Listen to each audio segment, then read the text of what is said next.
Kani waa maalqabeen iyo hogaamiye la fahantiisu iskale guud ahaan hantida guud ee dawladda North Korea, Kim Jong-un. Waa mid ka mid ah kaligi taliyayaasha adduunka ugu caansan ka oo hogaamiye dal ku hubaysan quwadda nukliyeerka. 2012 ayuu daayirkani la wareegay hogaanka dalkan goortaas oo uu geeriyooday aabihiis. waxaana uu hogaamintiisa tirdhaxaad uga dhigay gacan bir ah oo uu ku maamulay dalkan. ninkani waxa uu dalkan hanti wadaaga ku hogaamiyay si qarsoon si taas la mid ah noloshiisa wax badan lagama oga. xitaa maalintiisa dhalashada ayaan la ogeyn oo da'diisa waxa lagu qiyaasaa 37 ilaa 38 jir. hase yeeshee muuqan uga hadlimayno taariikh nololeedkiisa oo idin. waxaynu kaliya diiradda ku saareynaa bandhiga 8 waxyaabood oo ku khaas ah noloshiisa. 1. xaddiga lacagta uu kharash gareeyo sanadkii. guud ahaan wax soo saarka lacageed ee dalkani ninkan gacantiisa ayuu ku jiraa, taasoo sahlaysa inuu kharash gareeyo intii uu doono sanadkii. Kim Jong-un waxa uu sanadkii noloshiisa iyo tan qoyskiisa ku dabiraa lacag lagu qiyaasay $600 milyan. lacagtaasi oo ka turjumaysa habnololeedka sare ee isaga iyo qoyskiisu uga nool yihiin dalkan dhaqaale ahaan fakhriga ah. 2. taageeradiisa kubadda kolayga.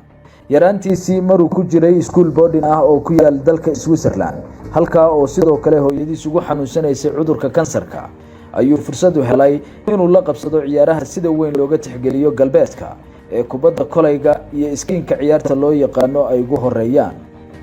waxaana jacaylka uu u qaaday tartamadan ciyaareed sababeen inuu cilaaqaad la yeesho ciyaartooy waaweyn oo kubadda kolayga ah, kuwaas oo ay ka mid yihiin Michael Jordan iyo Dennis Rodman ayay saaxiib khaas yihiin. waxaana uu socdaa 2 maalmood mar ugu tagay Kim gudaha dalka North Korea. waxaana ciyaartooygaas haatan howlgabka ahi noqday Ameerikaankii ugu horeeyay ee la kulmay ninkan, kaasoo hogaamiyaha Koreana ku qaabilay soo dhaweyn heer sare ah. 3. hantida uu haysto. inkastoo aan dhab loo ogeyn dhaqaalaha ninkani gaarka u leeyahay, haddana wariyayaal iyo cilmi baarayaal qiimeyn ku sameeyay hantida uu lahaan karo ayaa raasumaalkiisa ku qiimeeyay $8 ilaa $10 bilyan. hantidani waxay guud ahaan ka soo gashay wax soo saarka dalkiisa, ka ganacsiga sharci darrada ah ee foolka maroodiga iyo beecinta khamrada sida warbixino khaas ah tilmaameen. 4. xariga uu u geystay walaalkiis. Kim Jong-un waa yaraanka walaalihiis, wiil iyo gabar ayaana kor uga weyn isaga. wiilku waa Kim Jong-nam, ka oo loo arkayay inuu talada ka dhaxli karo aabihiis, balse taas ku fashilmay kadib markii uu baasaboor been abuur ku tagay Tokyo. socdaalkaasi oo shaki geliyay daacadnimadiisa, taa ayaana sababtay in walaalkiisu fursad u helo inuu aabihiis talada ka dhaxlo. hase yeeshee waxa walaalkiis lagu xiray gudaha North Korea 2017, taasoo lagu eedeeyay in isagu ka dambeeyay. 5. suuligii uu la safray dalka Singapore. dhacdo adduunka ka yaabisay ayay ahayd maqalka suuliga la qaadan karo ee Kim Jong-un ula safray dalka Singapore, halka oo 2018 kulan taariikhi ah kula lahaa madaxweynihii hore ee dalka Mareykanka Donald Trump.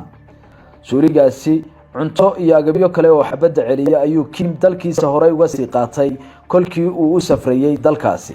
Kim Jong-un ma jiro dal uu amnigiisa ku aamino oo aan ka ahayn dalka China ee uu xulufada dhow la yahay.